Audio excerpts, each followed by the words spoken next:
अध्याय 8 अक्षर ब्रह्मयोग भगवत प्राप्ती. अर्जुनाने विचारले, हे पुरुषोत्तम, हे भगवन, ब्रह्म म्हणजे काय? आत्मा म्हणजे काय? सकाम कर्म म्हणजे काय? ही भौतिक सृष्टी म्हणजे काय? आणि देवता कोण आहेत हे कृपया मला सांगा. हे मधुसूदन, यज्ञांचा अधिपती कोण आहे? आणि या देहामध्ये तो कसा निवास करतो? आणि भक्तीमध्ये युक्त झालेले मृत्यूसमयी तुम्हाला कसे जाणू शकतात? श्री भगवान म्हणाले, अविनाशी दिव्य जीवाला ब्रह्म म्हटले जाते आणि त्याच्या नित्य स्वभावाला अध्यात्म असे म्हणतात. जीवांच्या प्राकृत देहाच्या उत्पत्तीस कारणीभूत असणाऱ्या कार्यांना कर्म किंवा सकाम कर्म असे म्हणतात. हे देहाभृतांवर निरंतर परिवर्तनशील असणाऱ्या भौतिक प्रकृतीला अधिभूत असे म्हणतात. चंद्र सूर्यासारख्या देवदेवतांचा समावेश असणाऱ्या परमेश्वराच्या विराट रूपाला अधिदैव असे म्हणतात. आणि प्रत्येक देहधारी जीवामध्ये परमात्मा रूपाने मी पुरुषोत्तम भगवान वास करतो आणि मलाच अधियज्ञ अर्थात यज्ञांचा अधिष्ठाता असे म्हटले जाते. आणि अंतकाळी केवळ माझे स्मरण करीत जो आपला देह त्याग करतो तो तत्काळ माझ्या प्रकृतीची प्राप्ती करतो, यात मुळीच संशय नाही. हे कौंतेय, आपल्या देहाचा त्याग करीत असताना मनुष्य ज्या ज्या भावाचे स्मरण करतो त्या त्या भावाची तो निस्संदेह प्राप्ती करतो. म्हणून हे अर्जुना, तू सदैव माझे अर्थात कृष्ण या रूपाचे स्मरण केले पाहिजे आणि त्याचबरोबर तुला आपल्या युद्धरूपी स्वधर्माचेही आचरण केले पाहिजे. तुझी कर्मे मला अर्पण केल्याने आणि तुझ्या मनाला आणि बुद्धीला माझ्या ठायी स्थिर केल्याने तुला निस्संदेह माझी प्राप्ती होईल. हे पार्था, आपले मन विचलित होऊ न देता त्याला माझ्या निरंतर स्मरणामध्ये युक्त करून माझे परमपुरुषाचे जो ध्यान करतो तो निश्चितपणे माझी प्राप्ती करतो. मनुष्याने परमपुरुषाचे सर्वज्ञ, पुरातन, नियंता, अणुपेक्षाही सूक्ष्म सर्व गोष्टींचे पालन करता, सर्व भौतिक कल्पनांच्या अतीत असणारे अचिंत्य आणि नित्य पुरुष या रूपामध्ये ध्यान केले पाहिजे. परमपुरुष सूर्याप्रमाणे तेजस्वी आहेत. ते भौतिक प्रकृतीच्या पलीकडे अर्थात दिव्य आहेत.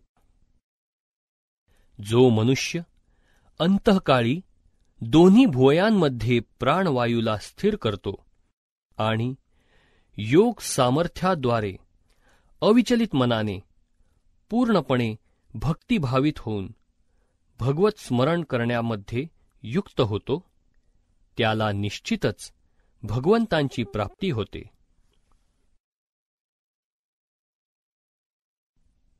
जे ओंकाराचे उच्चारण करतात आणि जे संन्यासाश्रमी महर्षी आहेत ते ब्रह्मामध्ये प्रवेश करतात.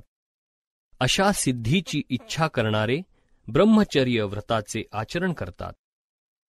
ज्या योगे मनुष्य मुक्त होईल त्या विधीचे संक्षिप्त वर्णन आता मी तुला सांगतो.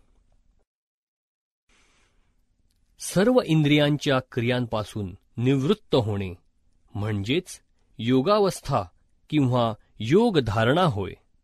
इंद्रियांची सर्व द्वारे संयमित करून मनाला हृदयामध्ये आणि मस्तकात प्राणवायूला स्थित करून मनुष्य स्वतःला योगामध्ये स्थित करतो.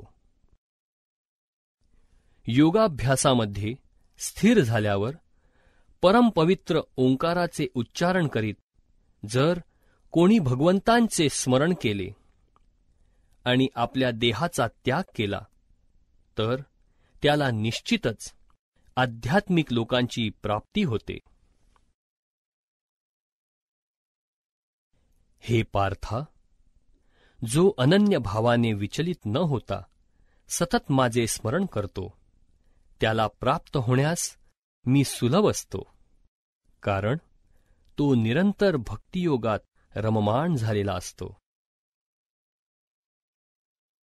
माझी प्राप्ती केल्यावर भक्तियोगी महात्मेजन या दुःखपूर्ण तात्पुरत्या जगतात कधीच परतून येत नाहीत, कारण त्यांना परमसिद्धी प्राप्त झालेली असते. प्राकृत जगतातल्या अत्युच्च ब्रह्मलोकापासून ते सर्वात खालच्या लोकापर्यंत सर्व लोक दुःखाची स्थाने आहेत. या लोकात वारंवार जन्म मृत्यू होतात, परंतु हे कौंतेया, जो माझ्या धामाची प्राप्ती करतो त्याला कधीच पुनर्जन्म नसतो. मानवी गणनेनुसार 1,000 चतुर्युगे म्हणजे ब्रह्मदेवाचा एक दिवस होतो आणि अशाच 1,000 चतुर्युगांची ब्रह्मदेवाची एक रात्र असते. ब्रह्मदेवाच्या दिवसाचा आरंभ झाल्यावर सर्व जीव अव्यक्तातून व्यक्त होतात आणि त्यानंतर जेव्हा रात्र प्रारंभ होते तेव्हा ते पुन्हा अव्यक्तात लय पावतात. पुन्हा पुन्हा जेव्हा ब्रह्मदेवाचा दिवस होतो तेव्हा सर्व जीव अस्तित्वात येतात आणि ब्रह्मदेवाची रात्र होते तेव्हा आपोआपच त्यांचा लय होतो. याहून अन्य एक अव्यक्त प्रकृती आहे जी या व्यक्त आणि अव्यक्त जड पदार्थाच्याही पलीकडे आणि सनातन आहे. ती परा आणि अविनाशी आहे. संपूर्ण जगताचाही जरी प्रलय झाला तरी ती प्रकृती नष्ट होत नाही. वेदांती ज्याचे अव्यक्त आणि अक्षर म्हणून वर्णन करतात, जे परम लक्ष्य म्हणून जाणले जाते, ज्या स्थानाची प्राप्ती झाल्यावर मनुष्य पुन्हा कधीच परतून येत नाही, तेच माझे परमधाम होय. सर्वांहून श्रेष्ठ असणाऱ्या पुरुषोत्तम भगवंतांची प्राप्ती अनन्य भक्तीनेच होते. ते जरी आपल्या धामामध्ये विराजमान असले तरी ते सर्वव्यापी आहेत आणि सर्व काही त्यांच्या ठायी स्थित आहे. हे भरतश्रेष्ठा, आता ज्या वेगवेगळ्या काळी योग्याने या जगतातून प्रयाण केले असता तो परतून येतो अथवा येत नाही याचे मी तुला वर्णन करतो.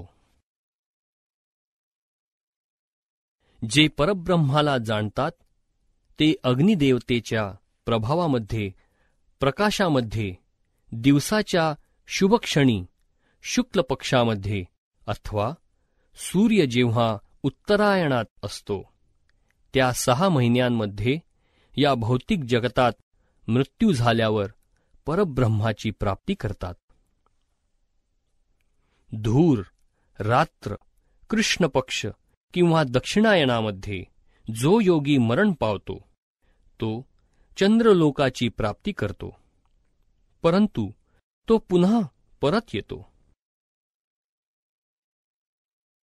वैदिक मतानुसार प्रकाशमय आणि अंधकारमय असे या जगतातून प्रयाण करण्याचे 2 मार्ग आहेत. जेव्हा मनुष्य प्रकाशमय मार्गातून प्रयाण करतो तेव्हा तो परत येत नाही. परंतु जेव्हा अंधकारमय मार्गातून प्रयाण करतो तेव्हा तो परत येतो.